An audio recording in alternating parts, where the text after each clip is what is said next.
Wednesday, January 10th, here on the Just Baseball Show. You got Arm Layton, and I am Peter Apple. And in this episode, we are going to play general manager for the Houston Astros, the Detroit Tigers, and the Colorado Rockies, while also evaluating the Shota Imanaga Imanaga. market. Shota Imanaga. Imanaga. See, I'm Yeah. trying. I'm trying my best here, Arm, and we're going to talk about it because he only has a few more days before the posting fee is gone. He could be back Yeah. to Japan. So we're going to decide what team he makes the most sense for and if he is going to end up being a major league pitcher. First, Yeah. I want to talk to you about a New Year's resolution that I've been going through, whether or not it's going to last, and get your advice. But first, we are brought to you by BetMGM, the king of sportsbooks. If you listen to the ad at the beginning, you know that we have a new customer offer. Bet 5, get $158 instantly in bonus bets on BetMGM for Super Bowl 58. It's an absolute no-brainer. You bet $5 and you just get $158 back instantly. Gambling problem? Call 1-800-GAMBLER. Must be available in the United States and must be 21 or older, and terms and conditions apply. Arm, first of all, how are you? Because I want to tell you about my New Year's resolution. Yeah, I'm excited to hear what it could possibly be. But no, I'm good, dude. I'm good. I've got mine is the classic exercise more, stop sitting on my ass and writing up prospects like all the time. So just getting out a little bit more, like I could still write and focus on that. So that's that's been my focus. But yeah, what's yours? I'm sure it's a little more exciting than mine. For 2024, I wanted to get a little bit healthier. Okay. And I didn't want to go vegan because there's no shot I'm giving up meat. Respect to the No. vegans out there, but there's just no So shot I'm ever going to do eat that. steak like 5 days a week, according to your Twitter. Exactly. So I just can't do it. I love cooking meat too much. I love eating meat too much. It's not going to happen. But one thing I could give up is dairy. Ooh. And you think about giving up dairy for a year, right? All right, I won't drink milk anymore. I won't have cheese. But then you consider, well, what about pizza? What about cheese on burgers? What about nachos? And the reason I bring up those three foods is they're arguably in my top 5. Those I'm are good. no ice cream. And then it keeps going down the pipe, right? What about all these things made with eggs? No brownies, cakes, pies, Oh, so all you're this doing kind of stuff. you're doing not even eggs either? No eggs. I'm already not, I don't like scrambled I know eggs. you don't like That's eggs. You've always talked. been a thing. I always get chirped. I went to Syracuse University. Basically, the motto there is you start your day off with a bacon, egg, and cheese. I was never a fan of that. Yeah. So I'm a weirdo for not liking eggs. But the more I realize I'm starting to give up dairy, you start to realize a lot of things go out the window, right? Oh yeah. Even I'm a huge fan of peanut M&Ms. No chocolate. That's dairy. Yeah. Yeah. Dude, I'm not a big dairy guy. I mean, I'll do the cheese on things occasionally, but like I don't like milk. Like Yeah. it's not meant for us. It's a hormone cocktail. You're not really supposed to have that much dairy. I stand by it. I get roasted for it all the time. My friends used to come over when I was a kid because I'd always drink almond milk just because like I couldn't drink dairy. And my friends would always be like, "Do you guys have like normal milk?" And I'm just like, "No, we don't." But yeah, look, it's hard in the beginning, but you'll get into a rhythm. I think you can do it. You could cheat here and there with like cheese on the burger, And the and occasional pizza. There's a lot of good dairy-free alternatives for ice cream nowadays that are good. I can tell you that firsthand. that's Uh, why that's why I wanted to ask for your advice, because I know that you're not the biggest dairy guy. So uh-uh. what have you felt is the biggest problem with really not Pizza, eating dairy? Pizza. pizza, pizza. There's just no replacing pizza. Like I know that they make vegan pizza. It's just not the same. Some of the dairy-free ice creams, honestly, they still hit. They're good. Pizza is the one that you just can't do it. And in New York, like if you asked one of these dudes in New York, one of these people that have a pizza shop for a dairy-free slice, they'd slap you with the dough. Yeah. So yeah, that's the one that's hard.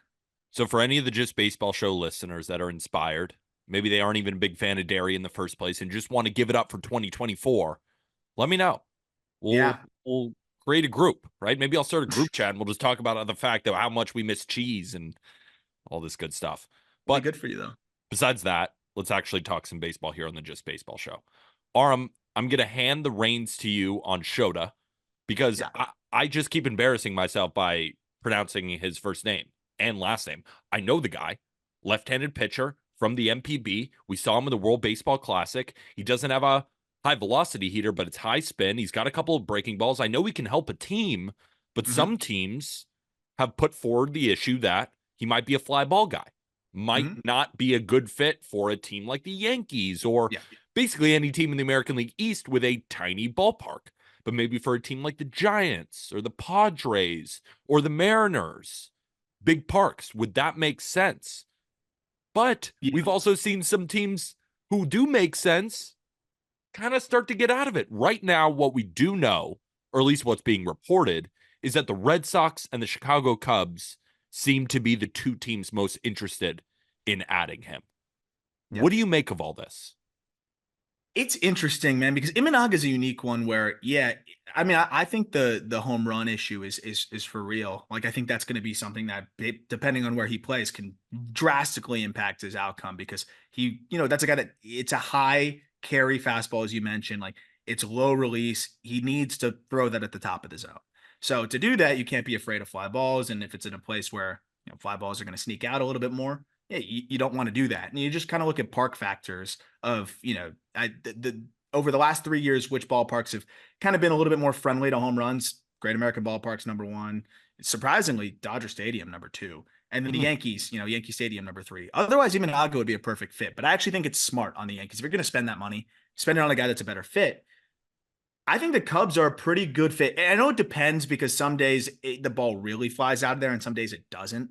But I think the Cubs just kind of need an arm in general. I'd be more worried about the fit with the Red Sox because, yeah, it might not be as much of a home run haven as some of these other ballparks, but how many like 0.05 expected batting average hits are going to, just scrape the wall and turn into doubles and stuff like that. Like, I do think the wall could be an issue. But what's interesting is you mentioned, like, because he's unique, it kind of narrows some of the teams that could go after him. And now he has the posting date that's going to be up in a few days here. So is that working against him? And I feel like it's almost like a game of chicken now, right? Where the teams are like, "How long are you going to wait?" And then Imanaga and his agent are saying, "Hey, well, how long are you going to wait? We're going to sign another deal." And they're saying, "Okay, well, go sign a deal. You're running out of time." And I think it's almost like the standoff. And I wonder where, like, who kind of gives in, and if he ends up getting a little bit less money than we thought, or if a team swoops in and signs him. And I do think it's funny that the Cubs and the Red Sox are at the forefront of these conversations when both general managers have basically done nothing this entire Mm-hmm. offseason. I mean, Jed Hoyer is legit asleep, and Craig Yes. Breslow, he's added Lucas Giolito. He's at least done something. But these, right, you guys just talked about Teoscar Hernandez on the past episode. You know, the Dodgers outbid in a 1 year, $23.5 million deal as reported. Boston Red Sox. I mean, how do you get outdone when you're the Red Sox and you're the third most valuable team in Major League Baseball on a 1 year deal? Now you could say, Yeah. well, Teoscar wasn't worth that. Okay. And I quote Andrew Friedman: if you are rational about every free agent, you will finish third for every free agent. At Yeah. some point, was Shohei worth 700 million? Probably not. Who got him? Dodgers. Now he's on the Dodgers, right? All these guys. If you want a guy, you're going to have to pay a little bit more. You're going to have to go outside your model. And that's the problem with teams like the Cubs and the Red Sox right now is they will not go outside. So that's why it makes the most sense for a team like the Cubs to do it. But if it's a game of chicken and one team's going to go, fine, we just need an arm, they're going to get outbid. Yeah. Yeah. And that's why I wonder if the Mets swoop in, kind of in the 11th hour here and say, "Hey, 5-year deal." Like, the Mets are apparently trying to fortify the bullpen.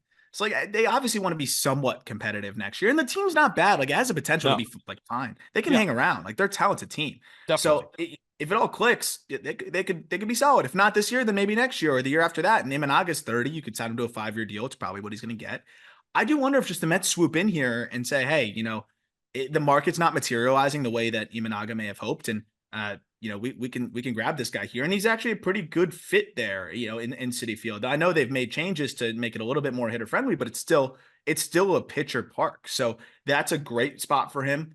I'm really interested to see what happens, but I think regardless, even if he's a high home run guy, I think he's gonna miss enough bats. I think he's gonna be good enough that really where he plays, I think, is the difference of if he's more of a 4 or more of a 3. And, I think either way, you're getting a 4 who misses a lot of bats and gives you flashes and more than that. I don't know what the asking price is right now. Probably 100 million for that's going to be a little bit much. And I think that's probably the sticking point here.